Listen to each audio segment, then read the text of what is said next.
Awula kithi. Ngicela uzethule ubingelele kubalandeli bale podcast nakubalandeli bakho. Ubani wakobani odume ngani ozalelwa kuphi? Yebo mfethu AI angibingelele kubalaleli abalaleli njengamanje la. Kumqadi podcast. Ubingelelayo. Qala ukwenza umfana kaduma kude. Ngisuka endaweni esemacunwini. Khona eMsinga. Ngaziwa ke nje abaningi ukuthi ngicela uMaskandi noma nje ngisanda kufika endimeni kaMaskandi angimningi kangako isikhathi nje sifishane. Qala ukwenza leli gama uqala ukwenza livelaphi? Ngisuka kude kakhulu. Ngizochaza ukuthi ngize namhlanje ngibiza ngoqolonze ngoba okwenze njani. Right? Nje ngathi ngibeka kanje ekhaya ngathi ubaba uthe meqala ezala ngokwenzalo yakhe. Sure bud. Wazala oqala intombazane yakwethu endala yabo. Then after lapho wathi umphinda uNkulunkulu emusa ingane esibili. Kwaphinde futhi kwaba intombazane. Okwesithathu futhi wathi uNkulunkulu membusisa ngengane. Sure. Kwaphinde futhi kwaba intombazane. Okwathi uma ngabe esephinda okwesine. Kwase kuvela mina njengendodana yokuqala. Kunekhehla lakithi lapha ekhaya eCharles Hogo.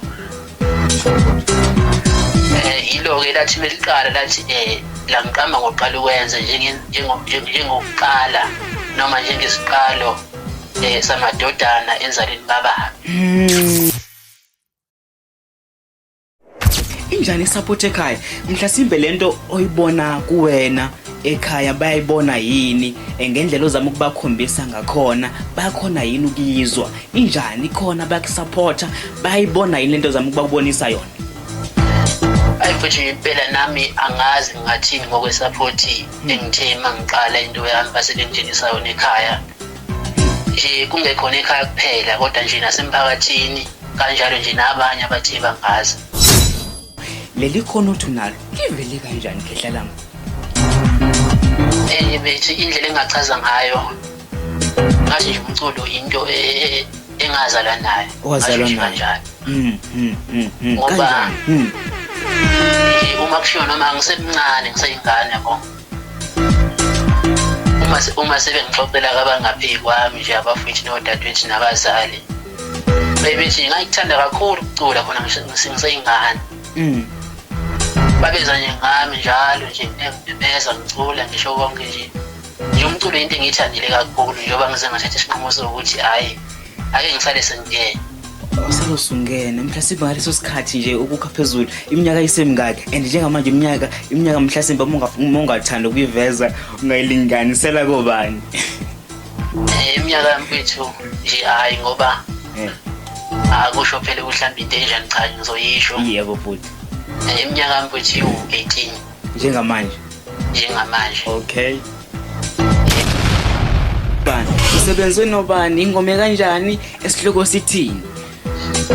Mfethu ingoma engiyidlalile kube ingoma nje esihloko sithi angeke ngivume. Wena angeke uvume ukwenzani?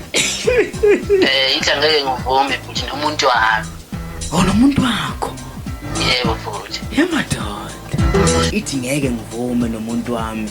Manje inkinga wena bhodi lo muntu wakho mayevuma soyithini indaba yakhe. Kodwa ke ngicela ungayiphawula siye.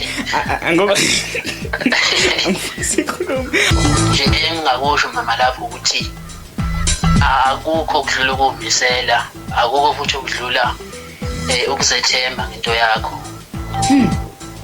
Lokho nje engingakusho ukuthi hayi mina nje ngiyazethemba kakhulu futhi nokuzimisela nginakho kakhulu futhi ngazi ukuthi ikona okuzangilekelela ekuthenini ngikwazi ukufinyelela phambili.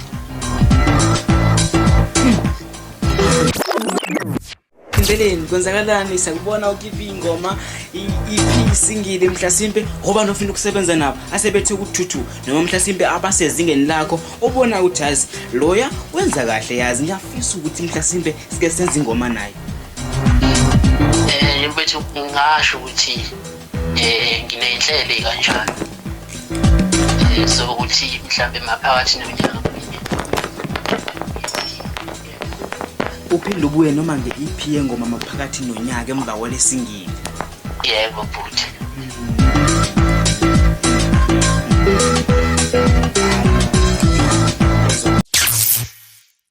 Ingabe ukhona umculo obukela kuyena osephambili? Hayi impela bhuti cha anginaye. Awunaye njengamanje? Hayi lutho anginaye ukuthi umculo engibukela kuyena nje. Mina ngumuntu othanda ukwenza into yakhe nehlukile khona. So qawulami angithini mhlambe amagama akho ofuna ukwadlulisa ebantwini wathini nje kubalandeli bakho sesiya ngasemaphethelweni? Futhi nje ngingakusho ngathi nje wonke umlaleli njengamanje ngiyacela nje kakhulu ukuthi angamukele esumaskandi omusho sethi wangena. Ngicela nje ukuthi angiphe uthando naye angiphe nesupport aphinde futhi angibekezelele.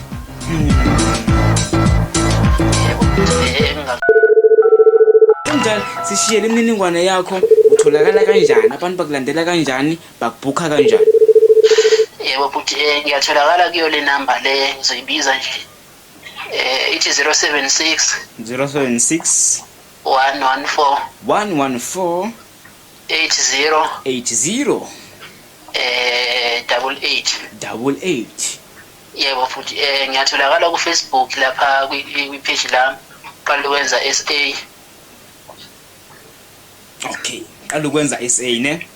Yebo ngiphinde ngitholakala futhi ku TikTok uqala ukwenza qala Sijumakude. Qala ukwenza qala Sijumakude.